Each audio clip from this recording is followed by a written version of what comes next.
Hello, I'm Margaret MacPherson, the project coordinator for the Spectrum of Exploitation and a research associate at the Centre for Research and Education on Violence Against Women and Children at Western University in London, Ontario. This presentation is one of 3 onboarding videos that we've created to support incorporating the spectrum of exploitation into your practice. I'm going to talk with you about moving beyond the binary of being either fully victimized or fully able to make choice. As we will discuss, it is rarely or never a simple yes or no to the question of trafficking, and why it shouldn't be up to anyone to decide. The spectrum of exploitation was developed to help us do a deeper dive into understanding exploitation as having implications for anyone who has to make a living. In other words, all of us. This is the way most people have been introduced to the idea of being able to spot trafficking through a series of red flags. A checklist has a great appeal because it's so straightforward, easy, quick. The problem with the checklist is that it acts as the focus for being able to pronounce yes, it is, or no, it isn't. No checklist is going to capture the full spectrum of exploitation. Checklists rely on stereotypes and assumptions. The task of checking the box doesn't explore the situation or invite dialogue, and will most likely limit the kind of options or interventions that are visible. So the checklist as an approach does not support prevention efforts because it looks only at the surface, not at the causes. Checklists are used to create moral panic when research has shown that fear is not effective to increase awareness or engage people. It's not hard to understand the appeal of a checklist, but difficult to resist the strong pull to rely on it to tell you what is happening in a person's life. This reliance can be a barrier to actually connecting with the person, listening to their story, and starting out from a place of honest questions, genuine curiosity, and respect. The yes or no of checklists reduces the complexity of a life down to a binary. Either you are a savvy actor with agency, or you're a passive victim, possibly in need of rescue. We use a binary when most choice lies somewhere in the middle of a spectrum. Rarely is there a clear choice that does not involve navigating or negotiating tensions and options. If you've ever been persuaded to change your mind about something simple like picking a restaurant, wearing an item of clothing, or even having sex, you'll know what I mean. When does persuasion become coercion? It's not always clear. Why people make particular choices in specific places and at specific times depends on many factors, and often in the moment. And if most of your choices are voluntary, they empower you, uphold your moral beliefs, are legal, and happen because you're fully informed, help you to feel enlightened, then you're fortunate, and likely someone who enjoys a lot of privilege. This is the choice biography. Instead of a yes or a no, a better question to consider is choice present? How is choice present? If you're going to assess a decision that I make, I have lots of opportunities, alternatives. I'm a white woman, I'm born in Canada, I'm English speaking, I have a university degree, I grew up in a middle-class family. If I decide to change my job, it's not hard to imagine that I will have choices. But in a different life, say if a girl grew up with a single mom, was 13 when first exposed to drugs, started using them at 16, became involved with the sex trade. Mom is also involved in sex work. And then at 22, she comes to you to tell you about the sex work, that it's her choice. She wants support in navigating things. You might be thinking, okay, you don't have a lot of alternatives. You don't have an education. You're doing survival-based sex work to support drug addiction. You've had this normalized through parental modeling in some way. This doesn't feel informed or fully consensual in a lot of ways. And then there will be your beliefs about sex work that may not allow you to see that it is her best option. But for you to say choice is not present, it ignores her sense of herself and her life. And that is harmful. There's no way around that. It's taking a godlike position and saying, I know better than you. We want to hold the limitations on choice without putting ourselves in the position of judging or playing God, feeling like we do know best. A choice biography allows us to think through those limitations, but also to recognize that choice on some level is present.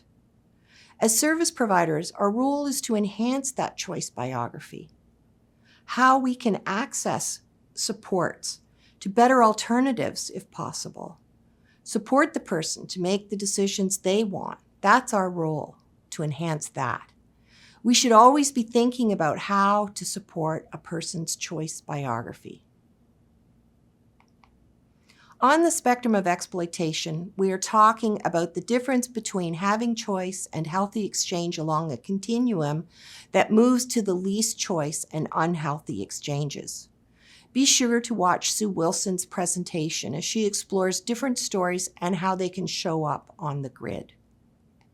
The spectrum of exploitation is trauma and violence informed. Let's look at the 4 principles and how they can help you support an individual's choice biography. Principle 1 is all about looking beyond the individual to acknowledge the societal level impacts of trauma and violence on people's lives and behaviors. You don't have to know the details to appreciate that systemic inequities perpetuate structural violence. These are inequities that discriminate against whole populations. Let me give you a couple of examples so that it's not so abstract. The gender wage gap is the difference in incomes between men and women. Although the gap has been decreasing since 2007, it's still sizable. Women earn less than men by over 9%. So half the population are disadvantaged financially because of their sex. Now apply an intersectional lens. The 2022 study by Stats Canada shows that for Indigenous and immigrant women, the gap is even greater, upwards to more than 20%. Here there's also progress, but still great disparity. Another example, the care economy encompasses the unpaid, underpaid work involved in nurturing, sustaining, supporting individuals and communities. From childcare and elder care to domestic chores and emotional support, women predominantly shoulder this responsibility, often at the expense of better pay or paid work. And as they age, they are less likely to have a pension or benefits, and therefore more likely to end up in poverty or dependent on others. Not because they don't work or don't work hard enough or aren't good with money, but because the economy doesn't recognize women's work as being equal to men's work. There is progress, but women as a political class are still second-class citizens in Canada. Sexism exists and is a human rights issue. It's so important to understand that who you are, your sex, gender, race, ethnicity, language, age, ability, sexual orientation, education, religion, and even geographic location play a huge role in how systems and institutions of our society creates both opportunities and disadvantages, depending on who you are. And if you have experienced collective trauma, the trauma that follows from an event or events that negatively impact groups or communities, such as natural disasters, colonization, residential schools, war, genocide, just to name a few. The resulting trauma can cascade across generations, showing up in individual lives and families, in their behaviors and actions. So yes, individuals are responsible for their actions, but there is always a story behind them. This idea has been expressed as a shift from a question like, why did you do that? asking about the roots of the problem that are exclusively about the motivations and character of the person, to a question that assumes something has happened to cause the behavior, to cause the circumstances. People don't live or act out in a vacuum. It is fundamentally a different kind of question. There is still widespread belief that Canada is a meritocracy, and thus inequalities are due to merit. This means we tend to blame individuals for their circumstances. The first principle of being trauma and violence informed expects that even if you don't know the details, you can appreciate that most people have experienced trauma of some kind, and that society is not an equal playing field. Your choice biography reflects that. Carry that understanding into every encounter as a way to practice that first principle. A wise woman once said, if we can get that first principle right, the other principles will follow. The first principle can help us move beyond the instinct to judge others against a norm. Principle 2 is all about safety, physical safety, emotional safety, cultural safety. Cultural safety requires the recognition of cultural differences. To create safety, you have to recognize there are power imbalances inherent in relationships between service providers and service users, to give one example. Create mutuality that is based on respectful engagement. Respecting an individual's choice biography supports the concept of do no harm by meeting people where they are. The spectrum of exploitation is a framework that helps to open up dialogue. Listening is the key to meaningful encounters. Those of us who have grown up in the dominant culture need to listen carefully to those who live furthest out on the margins of society because they are less invested in maintaining the status quo. They can help us see the inequities that are often invisible when you have privilege. The third principle is about making a meaningful connection in the spirit of putting your heads together to explore options within the span of an individual's choice biography. From the place that you work, you can see into the system about what is available for this person. You have experience about how to make the system work for them. Think about the workarounds that you've done to support someone. Working within the real constraints, being creative to meet the real needs of people is a highly valued skill. Exploring options can lead to increased understanding of individual rights and protections, even if only as a reference point. Many people have increased barriers to access those protections, or they may not want the involvement of authorities because they also experience different kinds of discrimination. Nevertheless, providing people with information about their rights is another way to illuminate systemic inequities, to help shift the internalized individual blame and shame of being a loser or a failure, which is the message of judgment and disrespect. By recognizing and honoring the ways that people cope with the specific challenges they face, by respecting their choice biography, you validate their choices. By seeing them, always in the context of the larger society that imposes limits and barriers unevenly. People are resilient and creative in figuring out how to survive in difficult and dangerous situations. Traffic survivors have told us that by looking at exploitation through a work lens, it has helped them reframe their experiences and to join with others who have been exploited across the spectrum. Knowledge is power. Becoming trauma and violence informed is not just being outward focused on others. I would say that first, it invites inward looking to cultivate a deeply reflective practice and to include yourself as a human being that is also worthy of support.